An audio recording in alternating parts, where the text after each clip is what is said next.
Welcome to the deep dive. We're diving into the world of growth hacking today. I've got some really interesting material you sent over, and I'm excited to break it all down with you. What exactly is growth hacking? Why is it so important? And how can our listeners use it to see massive growth and fast? It's definitely a hot topic. Growth hacking is really all about finding creative and cost-effective ways to just achieve significant growth quickly. And the best part is, it's not about some secret formula, it's a mindset. And it's a mindset that anyone can adopt. So it's more about working smarter, not harder. I like the sound of that. Yeah. But what does that actually look like in practice? Can you give us a real-world example? Absolutely. Think about Airbnb. They wanted to reach people looking for those affordable, unique travel experiences. So instead of spending a fortune on traditional advertising, they kind of tapped into a pre-existing community on Craigslist. Makes sense. Yeah. They actually created a tool that automatically cross-posted their listings to Craigslist, and that instantly expanded their reach to a massive audience. That's brilliant. Leveraging an existing platform to reach their target audience without spending a ton of money. Perfect example of thinking outside the box. Exactly, and that's what growth hacking is all about. It's finding those unconventional solutions. And the source material here dives into some really interesting, what they call growth levers, almost like specific areas to focus on to unlock that growth. Okay, I am all about levers for growth. Which one are we going to pull first? Let's start with one that's incredibly important, especially for businesses just starting out. And it's the idea that nobody knows you exist yet. Ouch. That's a little blunt, but I think you're probably right. It's probably true for a lot of businesses. I know when I was starting out, I definitely felt that way. So how do we change that? How do we make sure that people know we exist? Well, the source material really emphasizes dedicating serious time to solving this problem.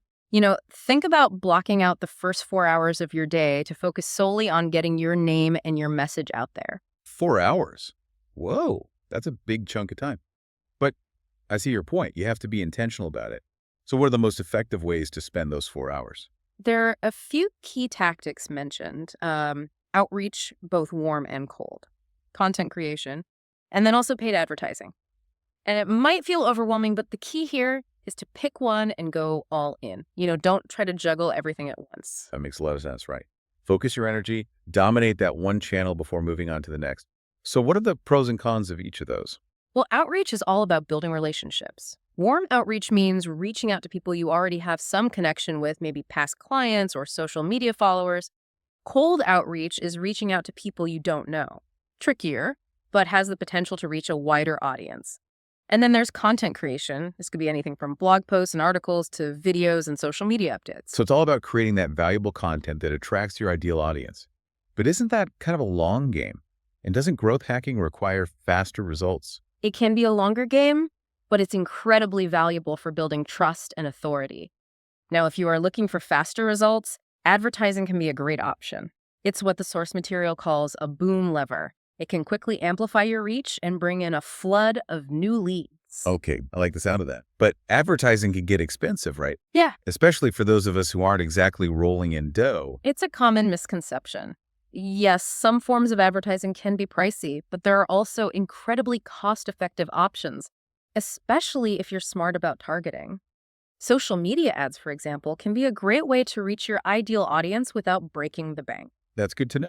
Because I think a lot of people, myself included, we get intimidated by advertising, thinking that it's automatically out of reach. Right, and that actually brings us to another important growth lever. It's shrinking the competition. Shrinking the competition. Does that mean like waging war on our rivals? Sounds a little aggressive, doesn't it? Not at all. This is about shifting your mindset. Instead of battling competitors head on, focus on making them irrelevant. Be so much better that you overshadow them. So instead of fighting them directly, we just become so good that they fade into the background. I like that. How do we practically achieve that level of awesomeness? Well, the source material outlines two main strategies. One is, as we mentioned earlier, to focus on growth, becoming so large and influential that you dominate the market. The other one is more about cultivating a reputation for kindness and grace. It's almost counterintuitive, but it can be incredibly powerful. Kindness and grace in the business world. Okay, I'm intrigued. But does that really work? Because isn't business all about, being ruthless and cutthroat? While some people still operate that way, this approach is advocating for a different path. It's about taking the high road. When competitors go low, you go high. It's about focusing on building genuine relationships with your customers, fostering a positive and supportive community around your brand. I see how that could be a really powerful differentiator in a really crowded marketplace, right? Because people are drawn to positivity and authenticity. Exactly. And by focusing on those qualities, you can create a brand that people genuinely love and want to support. And that in turn can lead to some really significant growth. It's about playing the long game and building something sustainable. So don't get caught up in the negativity. Rise above the noise. Yeah. Focus on creating something really special. I like that. So we've addressed getting our name out there. We've tackled the competition. What's next on our list of growth levers to pull? This one's all about effective communication. Clear, not clever.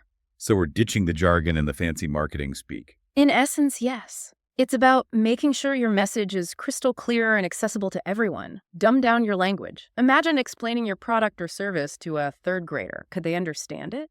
So it's about simplifying our message without, talking down to our audience. Exactly. Even the most intelligent executives at large companies, they appreciate clear, concise communication. It shows respect for their time, and it just makes your message much more impactful. That's a good point. No one wants to have to wade through a wall of text or feel like they're being bombarded with all this technical jargon. Simplicity is key. Yeah, and the source material even suggests running your emails through a reading level checker. Can you Right. get it below a fifth grade reading level? It might sound silly, but it's a really effective way to ensure you're communicating clearly. That's a challenge I'm willing to accept. Okay, so what's next? Now it's time to back up those claims with some solid evidence. This lever is all about proof over promise. Okay, I'm all about proof, especially in a world full of empty promises. What does that mean in the context of growth hacking? It means your promises are meaningless without proof.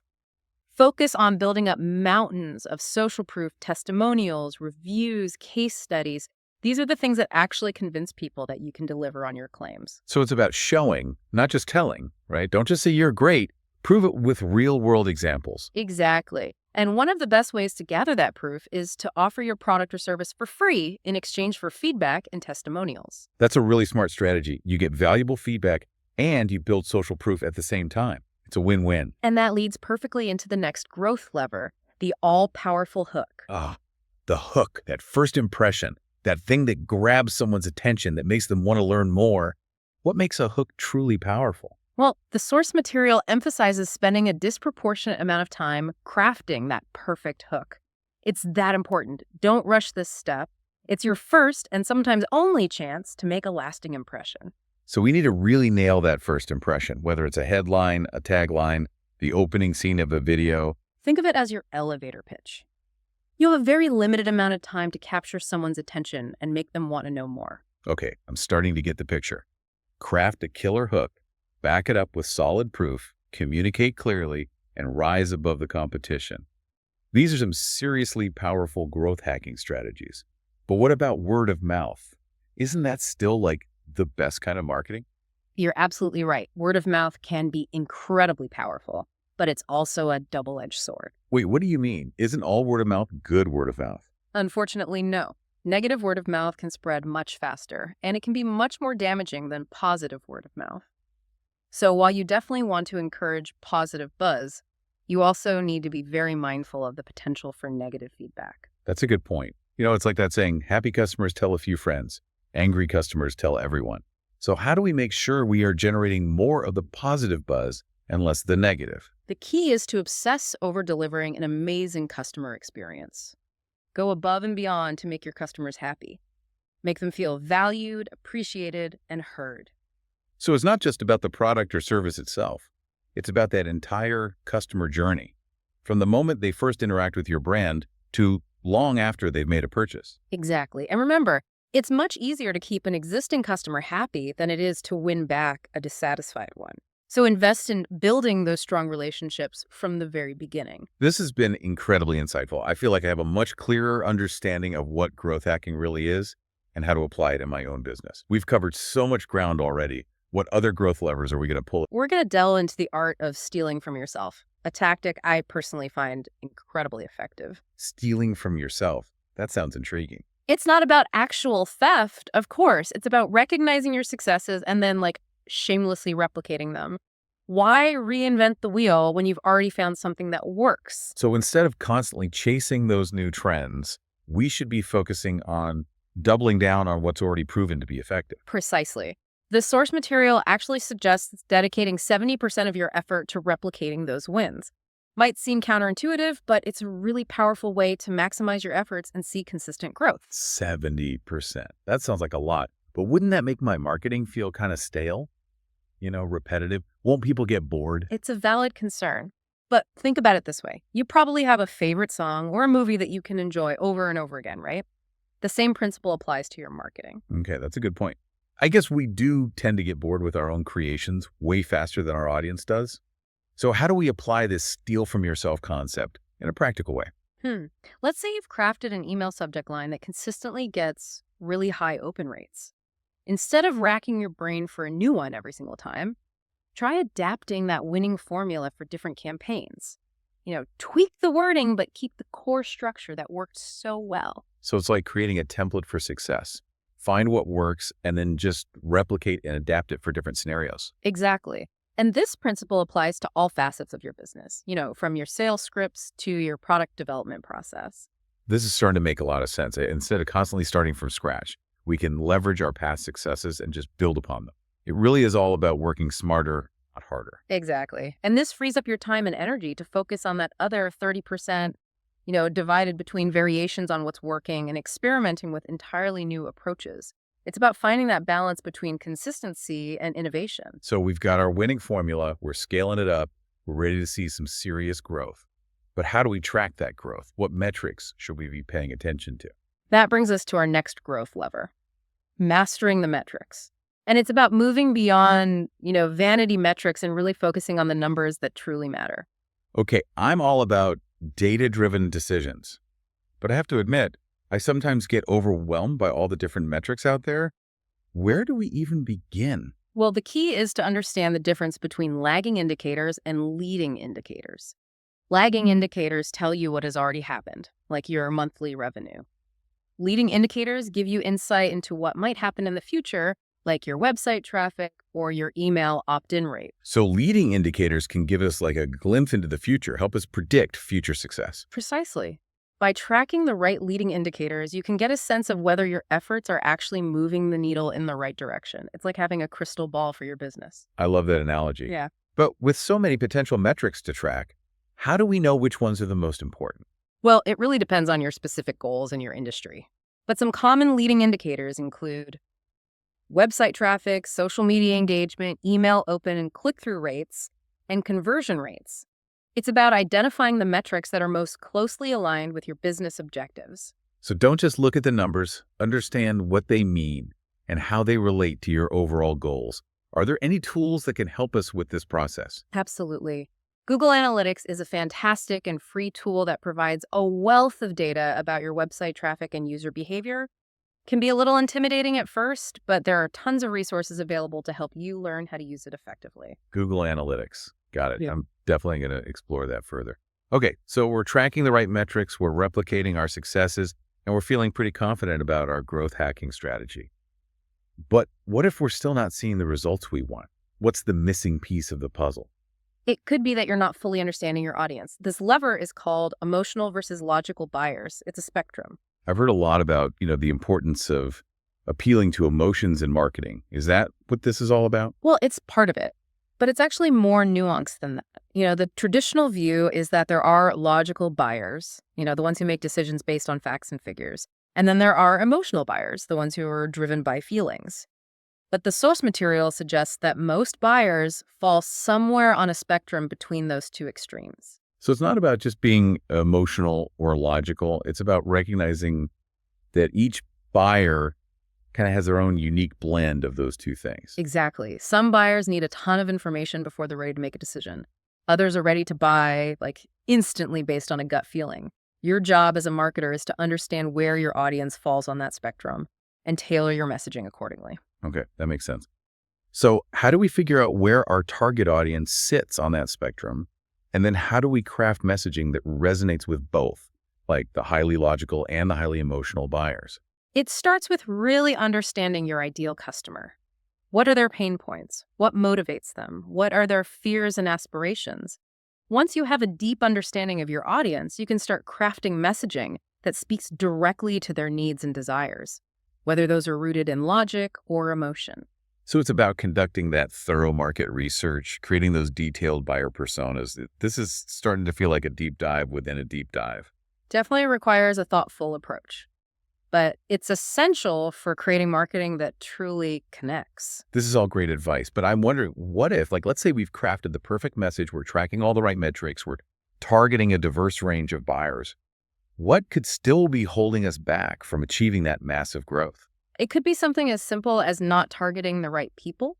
This lever, target the right list, is all about making sure your message is actually reaching the audience that's most likely to convert. I've heard the saying, marketing is like throwing darts in the dark and hoping you hit something. Is that kind of what we're trying to avoid here? Precisely. Even the most brilliant marketing campaign will fall flat if it's shown to the wrong people. It's like trying to sell winter coats in Hawaii. You need to be strategic about who you're targeting. So before we even think about crafting a message, we need to really identify our ideal customer and figure out where they hang out online. Exactly. Think about their demographics, their interests, their online behavior. Where do they spend their time online? What kind of content do they consume? So this is all about being super specific, avoiding that temptation to cast a wide net and hope for the best. Right. The more targeted you are with your marketing, the higher your chances of reaching the right people and achieving your desired results. Unfortunately, we live in an age where we have some incredibly powerful targeting tools at our fingertips. This is reminding me of what you said earlier about like social media advertising. Exactly. Platforms like Facebook and Instagram, they allow you to get hyper-specific with your targeting. You can target people based on their age, their location, their interests, their behaviors, even their past interactions with your brand. So instead of wasting our budget on reaching people who just aren't interested in what we have to offer, we can use these tools to laser focus our marketing efforts and maximize our return on investment. Precisely. And this is just one example. There are countless tools and platforms available that can help you reach the right audience with the right message at the right time.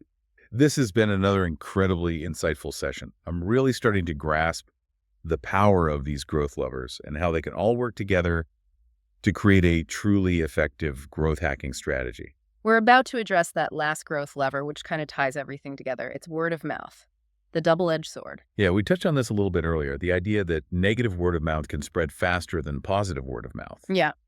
But how do we cultivate positive word of mouth and mitigate the risk of like the negative feedback? It all comes down to creating an exceptional customer experience. Go above and beyond to make your customers happy. So it's not just about the product or service itself. It's about that entire experience, from start to finish. Right. It's about treating your customers like VIPs, responding to their needs promptly and thoughtfully, going the extra mile to exceed their expectations. And those happy customers then become like brand ambassadors. They start spreading the word about their positive experiences. Exactly. And when you consistently deliver exceptional experiences, positive word of mouth will naturally follow. It becomes one of your most powerful growth drivers. But, remember, it's not just about acquiring new customers. It's about retaining the ones you already have. Loyal customers are your most valuable asset. That's a great point, because happy customers are more likely to make those repeat purchases, and they're more likely to recommend your brand to their friends and family. And that brings us full circle to the principle of stealing from yourself. When you have happy, loyal customers who are consistently spreading that positive word of mouth, you've essentially created a self-sustaining growth engine. I'm starting to see the bigger picture here. These growth levers, they're not isolated tactics. They're all interconnected, and they all work together to create that holistic growth strategy. Exactly. And when you combine those with a data-driven experimental mindset, the possibilities for growth are really limitless. This has been another incredible session. I'm feeling really energized and inspired to put these principles into practice. But I know we have one more growth lever to discuss. That's right. We're going to wrap up this deep dive by revisiting the principle of stealing from yourself and exploring how it can be used to create that long-term sustainable growth. Can't wait. See you in part 3. And we are back for the final part of our deep dive into growth hacking. I'm ready to circle back to that intriguing concept you mentioned, stealing from yourself. It's a powerful principle, Mm. and it really ties everything we've discussed together beautifully. Remember the power of more. Yeah. This is where it really shines. Right. The idea of focusing on doing more of what's already working. But I'm still a little fuzzy on how stealing from yourself fits into that. Can you unpack it a little further for me? Sure. So it's about recognizing what's already working for you and then replicating those successes instead of constantly, chasing shiny new objects. So we find our just do it, and we just milk it for all it's worth. Exactly. Instead of reinventing the wheel every single time, we leverage those proven strategies and scale them up. Okay, I'm starting to see the light here. Mhm. But how do we actually apply this principle in a tangible way? Let's say you've created a social media post that went viral. Okay. Right? So, don't just pat yourself on the back and move on to the next thing. Analyze why that post performed so well. Was it the image? Was it the caption? Was it the timing? Once you understand those key elements that contributed to its success, you can replicate those elements in future posts. So it's about identifying those golden nuggets and then weaving them into future campaigns. Right. It's not about creating carbon copies. It's about extracting the core principles that worked and then adapting them to different contexts. Makes a lot of sense. And it applies to so many different aspects of a business, not just social media. Absolutely. Think about referral programs. If you found a referral program structure that consistently brings in new customers, don't be afraid to stick with it. You can tweak the rewards, you can tweak the messaging, but the underlying framework remains the same. This is really resonating with me. It's about finding those winning formulas and then consistently leveraging them.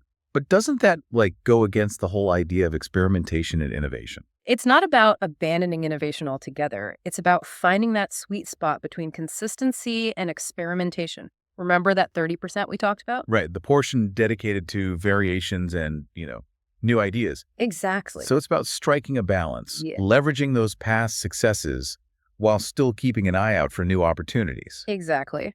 And this principle also applies to testing and optimization. Let's say you've run an A/B test on your website and you found that a certain headline converts significantly better than another.